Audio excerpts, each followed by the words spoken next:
Hey YouTube, this is Kevin Bolin of Bolin Small Engine, and today I just wanted to show you guys that I finally got this engine running. Well, actually I'd had it running last night, but I didn't have the blower housing on and the air cleaner. But also in showing this engine running, I want to be able to show you guys a few other things that I had mentioned earlier in the videos that I'd done about this engine, and one of which was I told you that I was going to show you how to do a base voltage and an engine running voltage because of the stator being replaced. Also, I'm going to be measuring the idle RPM. If you're looking here, I'll try to zoom in here. You'll see that there's actually a tachometer that's hooked up to this engine. They're really handy, especially if you want to make sure that you've got your motor governed right, and that you're not exceeding the RPMs that you're supposed to for your idle as well as your top no load. When you put an engine under load, you generally will have an engine that will generally tack at about 2008 under load. If they're not under load, they can tack anywhere safely up to 13.6. I would recommend though that you try to hit your top no load right around 3002, somewhere around in there.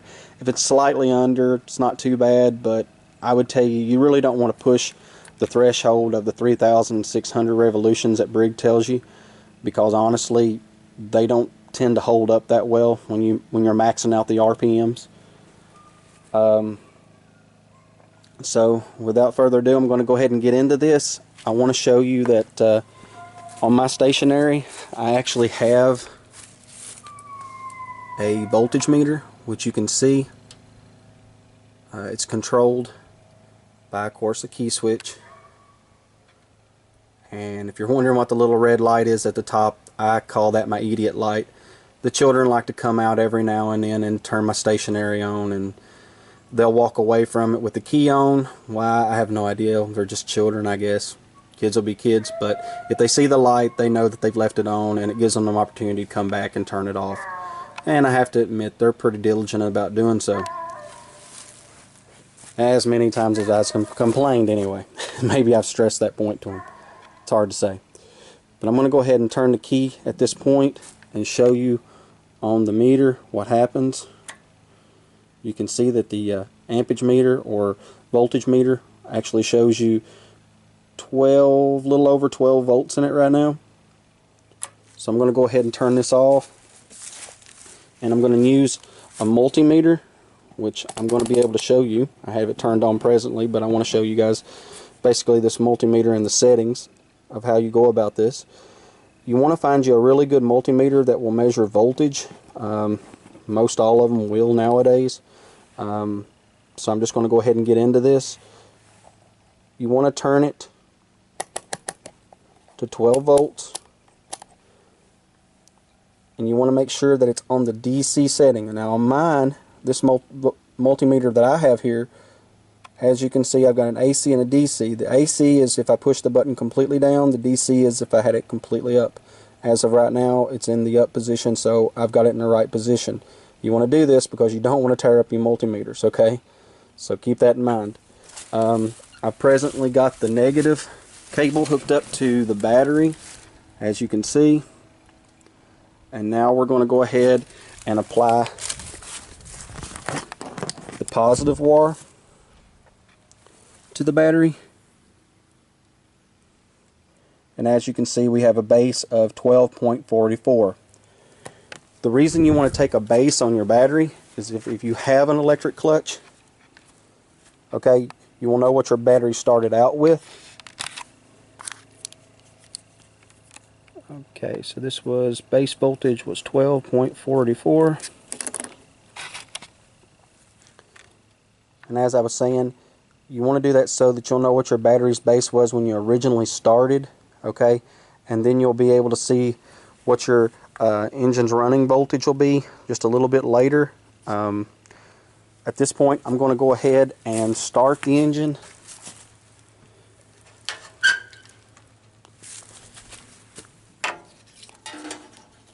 Go ahead and turn the gas on. That's just a a safety valve that I have. It's not even necessary with all the work that I've done to this engine. This thing runs exceptionally well, but I just wanted to go ahead and show this off.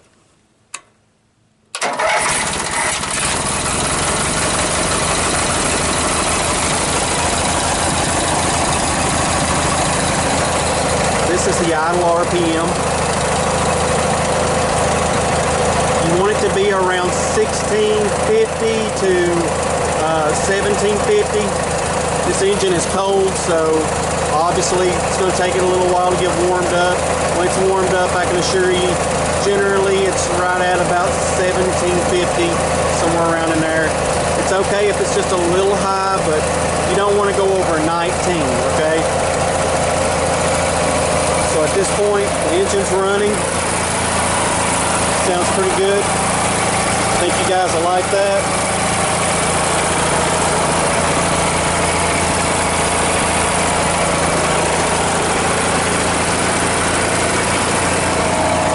I'm also going to show you on the voltage meter. If you see that the voltage has slightly went up from where it was at the 12, it's right at about 13 right now. I'll show you also on the meter.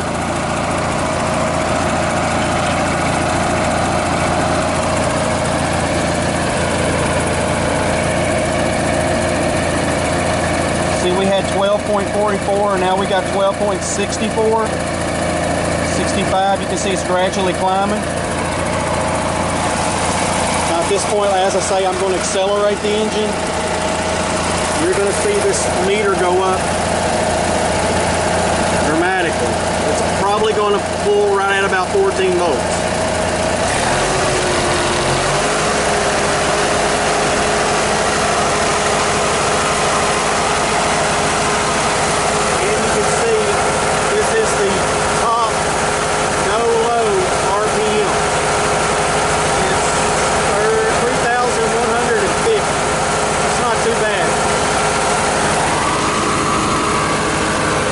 Of course is your charging voltage or your top no load voltage.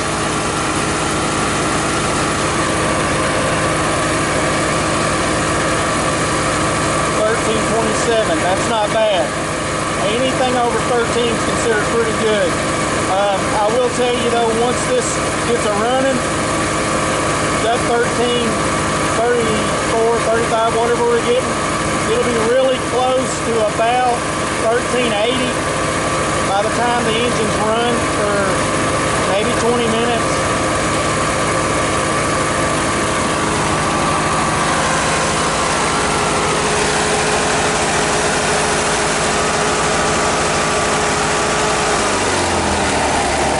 And of course, I just now idled it down, and you can see that the gauge will go down as the engine goes down.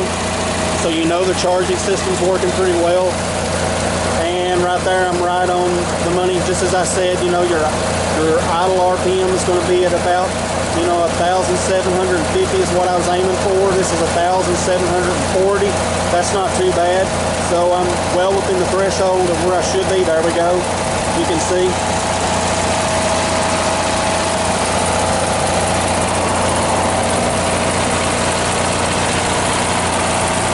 I really like the stationary. It makes this work really easy for me. I couldn't be happier with the way the engine's running. It's a 90, let's see if we can zoom in here. It looks to be a 98 model, 42 cubic inch. So it's got a little age on it, guys. And that's not too bad for an engine that old. I can tell you that I have done an oil temperature test on it. It's great. I've let it run for an hour. That's generally what I do. I'll start one up, run them for an hour, make sure they're going to do what they're supposed to before I ever commit to selling it to someone. I'm going to go ahead and turn the engine off at this point.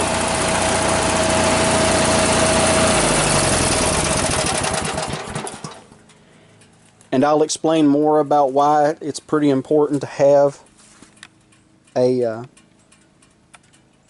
written assessment of what you've done and what your voltage is. As you can see, I began to start on this when I first started the the engine here, but the base voltage was 12.44. The engine's running voltage when I stopped was at 1334. So as you can see, it definitely had went up.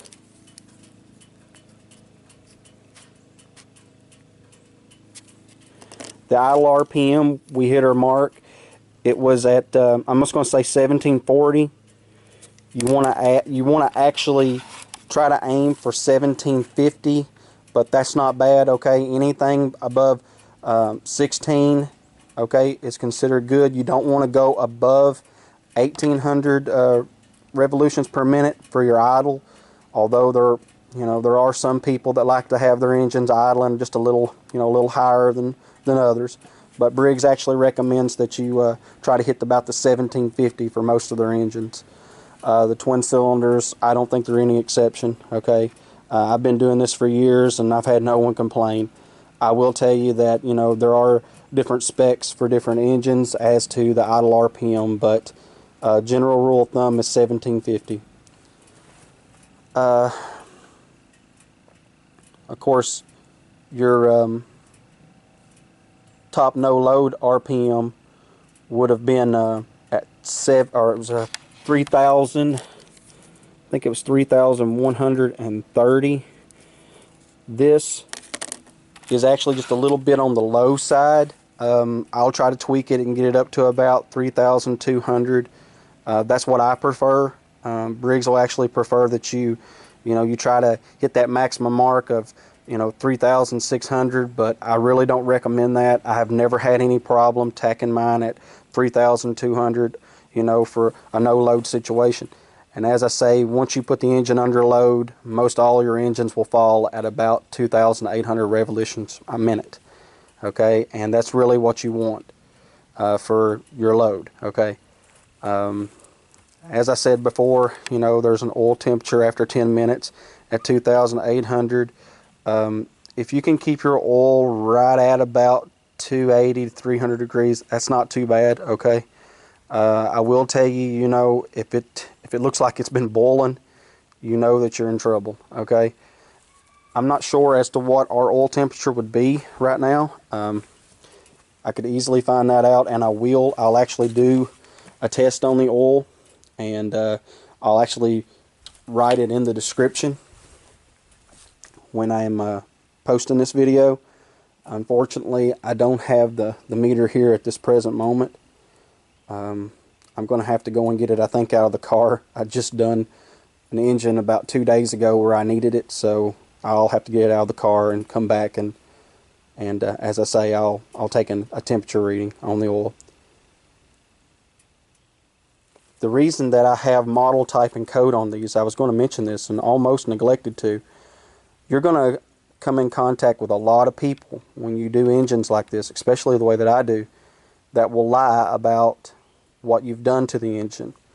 In other words, they may say, okay, I really want your engine, and you'll sell it to them, and they'll take it home with them, and within an hour or two, they're going to come back and say, well, I tried the engine, it won't work, and you'll notice more often than not, especially here in Kentucky, okay, that they'll cannibalize the parts.